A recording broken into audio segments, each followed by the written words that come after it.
বিসমিল্লাহির রাহমানির রাহিম।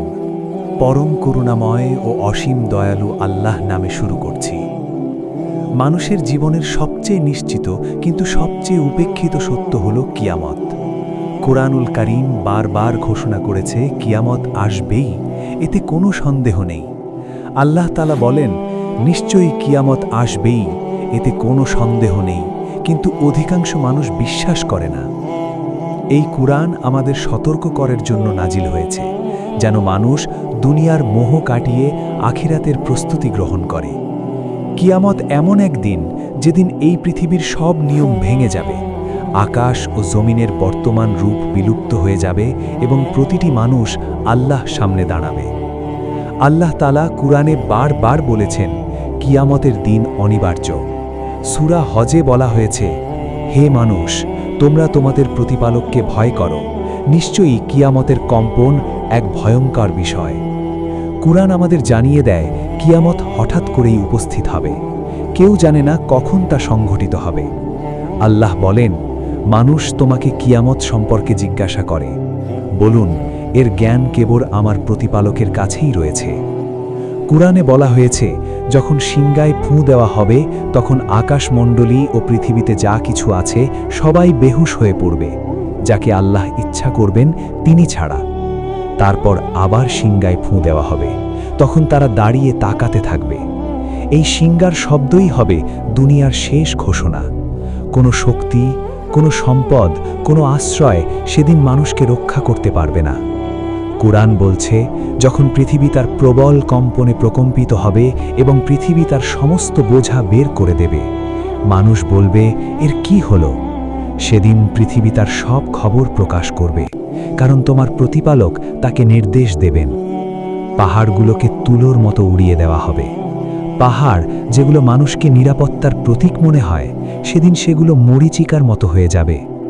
কুরআনে বলা হয়েছে, যখন সূর্য নিষ্প্রভ হয়ে যাবে, যখন নক্ষত্ররাজি ঝরে পড়বে, যখন আকাশ বিদীর্ণ হয়ে যাবে, আকাশ যা মানুষের মাথার ওপর এক সুরক্ষিত ছাদ, সেদিন তা ফেটে যাবে। আকাশ হবে গলিত তামার মতো, মেঘমালা ছিন্ন ভিন্ন হয়ে যাবে, ফেরেশতারা আকাশের প্রান্তে অবস্থান করবেন। কুরআন মানুষকে সেই দিনের একটি ভয়াবহ চিত্র দেখায়। বলা হয়েছে, সেদিন মানুষ হবে বিক্ষিপ্ত পতঙ্গের মতো। মা তার সন্তানকে ভুলে যাবে, সন্তান তার মাকে চিনবে না। প্রত্যেকে বলবে, আজ আমি নিজেকে বাঁচাই। সেদিন কোনো বন্ধু বন্ধুর কাজে আসবে না, পিতা তার সন্তান থেকে পালাবে, সন্তান তার পিতার থেকে পালাবে। প্রত্যেকের জন্য সেদিন তার নিজের চিন্তাই যথেষ্ট হবে। কুরআন বলছে, সেদিন প্রত্যেক মানুষের কাছে তার আমলনামা তুলে দেওয়া হবে। যাকে তার আমলনামা ডান হাতে দেওয়া হবে, সে আনন্দের সাথে বলবে, নাও আমার আমলনামা পড়ো। আর যাকে তার আমলনামা বাঁ হাতে বা পেছন দিক থেকে দেওয়া হবে, সে বলবে, হায়, আমাকে যদি আমার আমলনামা না দেওয়া হতো। আল্লাহ তাআলা বলেন, সেদিন কোনো মানুষের ওপর বিন্দুমাত্র জুলম করা হবে না। যে অনুপরিমাণ ভালো কাজ করেছে সে তা দেখবে, আর যে অনুপরিমাণ মন্দ কাজ করেছে সেও তা দেখবে। পাল্লা স্থাপন করা হবে ন্যায় বিচারের জন্য। কারো ভালো কাজ ভারী হবে, কারো হালকা হবে। এই পাল্লাই নির্ধারণ করবে চূড়ান্ত পরিণতি। কুরআনে বলা হয়েছে, যারা ঈমান এনেছে এবং সৎ কাজ করেছে তাদের জন্য রয়েছে জান্নাত, যার নিচ দিয়ে নদী প্রবাহিত, সেখানে তারা চিরকাল থাকবে। আর যারা অস্বীকার করেছে ও মিথ্যা প্রতিপন্ন করেছে তাদের জন্য রয়েছে জাহান্নাম।